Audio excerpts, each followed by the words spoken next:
So that's something that you probably see quite a lot often, which is called the hierarchy of scale, where the more important things are larger. Um, they don't they in the Mughal Empire they didn't just make these kind of paintings, they also made lots of wonderful architecture. um, we can talk about music another time because I'm very interested in that, but their architecture is quite fascinating in the fact that it takes all these influences from Iran, which is next door, and Ottoman Empire, which they now have these couriers between, and adds them all together and combines them, of course, with the architecture that's the heritage of the architecture of Islam from everywhere, and creates gardens. In fact, the the Garden of Versailles, the garden, pretty much all gardens and parks everywhere in the world date back to this kind of understanding of uh, terraforming the earth or changing it and making it perfect and putting trees here and roads here and paths here, making them all look kind of grid-like, right? And all this actually comes from the idea of heaven. This is why oftentimes the garden is built up into different parts, in sometimes 8 sections, and often with a river in the middle or a fountain in the middle to signify the river in the middle of Eden. The idea of that has come from paradise. Paradise, of course, paradisi, comes from Persian. At any rate, they advance architecture quite a bit. This is their Friday Mosque, which is in present-day India.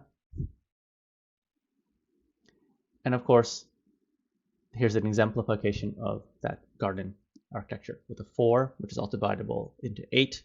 1, 2, 3, 4, 5, 6, 7, 8, with a 9 in the middle, but also dividable into 4, with those 2 waterways that go through to show the idea of perfection, as well as the levels of heaven, as well as the original paradise that we lost from the transgressions of the original humans and original sin, etc., etc., etc., etc. So all these numbers bearing out that I've been talking about, 12, 8, 14, etc., going through and into the art itself. This, of course, leads to that very, very famous building that you probably have all heard about, Taj Mahal. Taj Mahal is not quite as balanced if you look at the plan. It's a love story people talk about. They're always focused on that. These are my friend's photographs. Eliza, you can see her little stamp there. It's not as balanced, except that actually it's often thought to be including this as part of the whole plan. But you can see that's still that 4 and the 8 and the river in the middle, all being symbolic of various precepts of Islam. The building itself, of course, has 8 sides.